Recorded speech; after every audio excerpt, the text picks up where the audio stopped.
8월 8일 월요일 값비싼 기쁨. 음악 소리가 들리자 아이들은 모두 갑자기 뛰쳐나갔습니다. 재빨리 신발을 신은 친구가 있는가 하면 다른 친구들은 그냥 맨발로 문을 향해 뛰었습니다. 순식간에 모두는 아이스크림 트럭을 쫓아 차도로 전력 질주하고 있었습니다. 여름의 첫 더위에 차갑고 달콤한 간식보다 더 좋은 것이 어디 있을까요? 이처럼 우리에게는 규율이나 의무가 아니라 순전히 우리에게 가져다 줄 기쁨을 위해 하는 일들이 있습니다. 마태복음 13장 44절에서 46절에 나오는 두 가지 비유는 무엇을 얻기 위해 모든 것을 팔았다는 사실을 강조하고 있습니다. 우리는 이 이야기들이 희생에 관한 것이라고 생각할 수도 있지만 요점은 그것이 아닙니다. 사실 첫 번째 이야기는 그 사람이 모든 것을 팔아 밭을 산 이유가 기쁨이었다고 분명히 말하고 있습니다. 죄책감이나 의무가 아닌 기쁨이 변화를 일으킵니다. 예수님은 우리 삶의 한 부분이 아닙니다. 주님은 우리의 전부를 요구하십니다. 이야기 속의 두 사람은 소유를 다 팔았습니다. 그러나 가장 중요한 것은 이것입니다. 소유한 전부를 다 판 것의 결과가 실제로 이익이라는 것입니다. 우리는 그 사실을 짐작하지 못했을 수도 있습니다.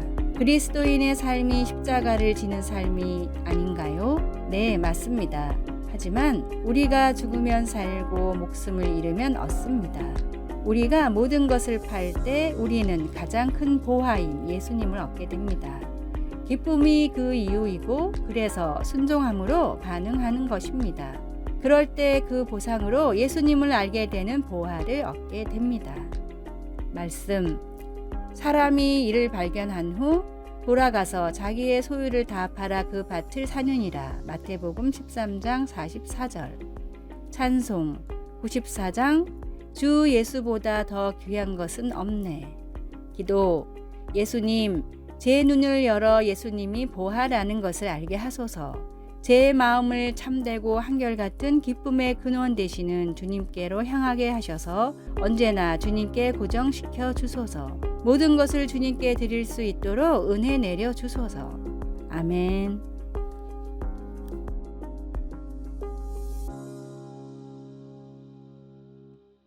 (8월 9일) 화요일.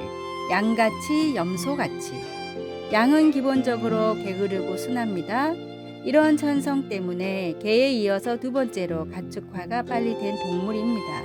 양은 무리의 리더를 세우지 않고 풀이 떨어져도 사는 지역을 옮기지 않을 정도로 한자리에만 머무는 걸 좋아합니다. 다만 목자의 음성은 기가 막힐 정도로 정확하게 구분하며 무리와 다른 가축이 있을 때에는 리더로 인정하고 따릅니다. 아무리 다른 사람이 목자와 비슷한 옷을 입고 비슷한 목소리로 흉내를 내도 양은 절대로 목자가 아닌 다른 사람의 목소리에 반응하지 않습니다. 이런 습성 때문에 예로부터 목자들은 양 무리에 염소를 한 마리씩 넣어서 키웠습니다. 영민하고 부지런한 염소가 양들의 리더가 되면 목자는 염소를 길들여 수많은 양들을 푸른 초장이 있는 곳으로 쉽게 이동시킬 수가 있었기 때문입니다. 우리는 양과 같이 주님의 음성을 기억하며 선한 목자이신 주님을 따라야 합니다. 그러나 세상에서는 염소와 같이 세상 사람들을 주님의 말씀대로 이끌어야 합니다. 사람들을 주님께로 인도하는 이 중대한 역할은 선한 목자의 인도하심을 받는 우리가 해야 할 마땅한 일입니다. 양과 같이 주님을 섬기며 염소와 같이 사람들을 선한 길로 이끄는 지혜롭고 순결한 그리스도인이 되십시오. 오늘의 말씀. 문지기는 그를 위하여 문을 열고 양은 그의 음성을 듣나니 그가 자기 양의 이름을 각각 불러 인도하여 내느니라. 요한복음 10장 3절. 오늘의 찬송 329장 주 날 불러 이르소서. 오늘의 만나. 주님, 선한 목자이신 주님의 음성을 구별하는 지혜로운 양이 되게 하소서. 나는 양에 속하는지 염소에 속하는지 혹은 갈팡질팡하고 있지는 않습니까?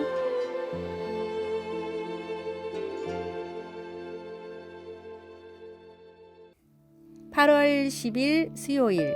우리 마음속에. 한 어린 소년이 학교에서 어려움을 겪자 소년의 아버지는 학교 가기 전 매일 아침마다 서약을 암송하도록 가르치기 시작했습니다. 오늘 나를 깨워주신 하나님께 감사합니다. 나는 배우고 하나님께서 세워주실 지도자가 되기 위해 학교에 갑니다. 그 서약은 아버지가 아들로 하여금 인생에서 피할 수 없는 도전을 대처하는 데에 도움이 되기를 바라면서 생각한 한 가지 방법입니다. 이 아버지는 아들이 서약을 기억하도록 도와줌으로써 어떤 면에서는 하나님이 광야에서 이스라엘 백성에게 명령하신 것과 유사한 일을 행한 것입니다. 이 말씀을 너는 마음에 새기고 내 자녀에게 부지런히 가르치라. 신명기 6장 6절에서 7절. 광야에서 40년을 방황하고 난 후 이제 이스라엘 다음 세대가 약속의 땅으로 들어가려고 하고 있었습니다. 하나님은 그들이 하나님께 집중하지 않고는 성공하기가 쉽지 않을 거라는 사실을 아셨습니다. 그래서 하나님은 모세를 통해 그들에게 하나님을 기억하고 순종하도록 권고하셨고 그들의 자녀들이 하나님을 알고 사랑할 수 있도록 집에 앉았을 때에든지 길을 갈 때에든지 누워 있을 때에든지 일어날 때에든지 자녀들에게 하나님의 말씀을 이야기해 주라고 하셨습니다. 우리 또한 날마다 하나님께 감사하는 마음으로 살면서 성경 말씀이 우리의 마음과 생각을 이끌어 주도록 서약할 수 있습니다. 말씀. 이 말씀을 너는 마음에 새기고 내 자녀에게 부지런히 가르치며. 신명기 6장 6절에서 7절. 찬송. 200장 달고 오묘한 그 말씀. 기도. 사랑하는 하나님, 매일 새로운 날을 주시니 감사합니다. 제 마음과 생각 속에 하나님의 지혜를 지닐 수 있도록 도와주소서. 예수님의 이름으로 기도합니다. 아멘.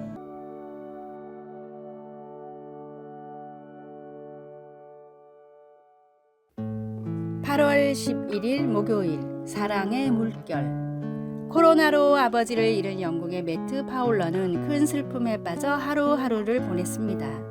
날마다 템스강을 바라보며 아버지와의 추억을 그리던 매트는 강변에 있는 기다란 벽에 붉은 하트를 그리고 아버지의 이름과 추모하는 메시지를 적었습니다. 코로나로 가족을 잃은 아픔을 경험하는 사람들이 점점 늘어나는 것을 보고 안타까운 마음이 들었던 매트는 매일 저녁 템스강에 나와 벽에 여러 모양의 하트를 그렸습니다. 사랑하는 사람을 잃은 사람들이 잠시나마 위안을 받기를 바라는 마음에서였습니다. 매트는 아무 말도 없고 하트만 그릴 뿐이었지만 강변의 하트를 발견한 사람들은 저마다 약속이라도 한 듯이 사랑하는 사람의 이름을 적고 추모하는 메시지를 적었습니다.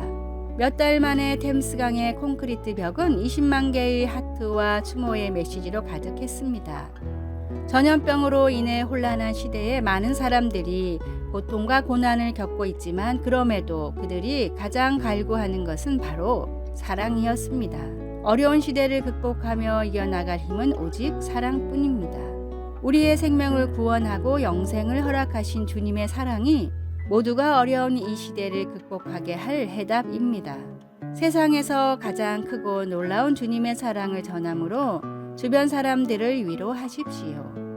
오늘의 말씀. 보라, 아버지께서 어떠한 사랑을 우리에게 주사 하나님의 자녀라 일컬음을 얻게 하셨는고 우리가 그러하도다. 그러므로 세상이 우리를 알지 못함은 그를 알지 못함이니라. 요한일서 3장 1절. 오늘의 찬송 417장 주 예수 넓은 품에. 오늘의 만나. 위로가 필요한 사람들에게 주님의 사랑을 전하게 하소서. 위로가 필요한 사람들에게 주님의 말씀으로 사랑을 전합시다.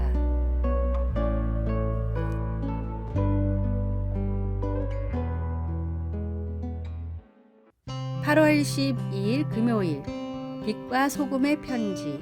만보 걷기로 달라진 인생. 저는 운동을 즐기는 편이 아닙니다. 속마음을 털어놓으니 기분이 좋아집니다. 운동 습관을 유지하기 위하여 어떻게든지 노력해보지만 저의 건강 목표를 방해하는 것들이 늘 생기게 마련입니다. 부상을 입거나 날씨가 흐리거나 약속이 생기거나 어떤 날은 피곤합니다. 그리고 2, 3주 후에는 운동할 흥미를 잃어버리고 맙니다.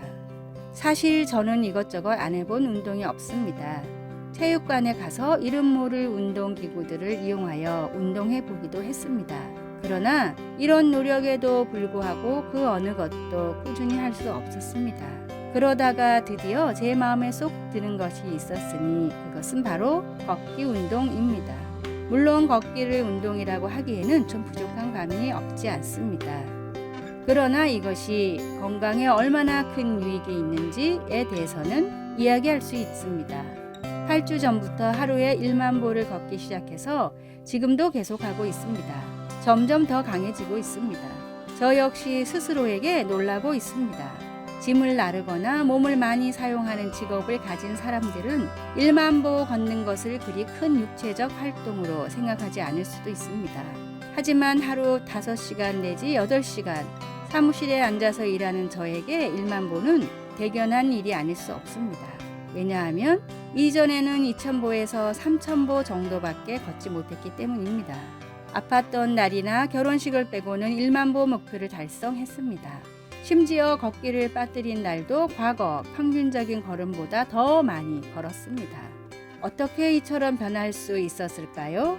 그 비밀은 알람이나 종소리, 깔끔한 달력이나 어플, 혹은 자기 개발에 대한 강의나 온라인 강좌가 아닙니다. 지속적으로 계속 유지할 수 있는 비결은 우리가 하는 것을 그저 즐기는 겁니다. 물론 하고 싶은 모든 것을 즐길 수 있는 것은 아닙니다. 그렇지만 걷기가 생활 습관이 될 때까지 억지로라도 계속해야 합니다. 그러다 보면 그 시간엔 자동적으로 걷기 위한 외출 준비를 하고 있는 자신을 발견할 수 있을 겁니다. 그리고 그 시간을 즐거운 마음으로 기다리게 됩니다. 사랑하는 자여 내 영혼이 잘됨 같이 내가 범사에 잘되고 강건하기를 내가 간구하노라. 요한 3서 1장에서 2절. 아래의 빨간색 글자 구독을 누르시어 더 많은 전도의 열매를 맺으시기를 기도합니다.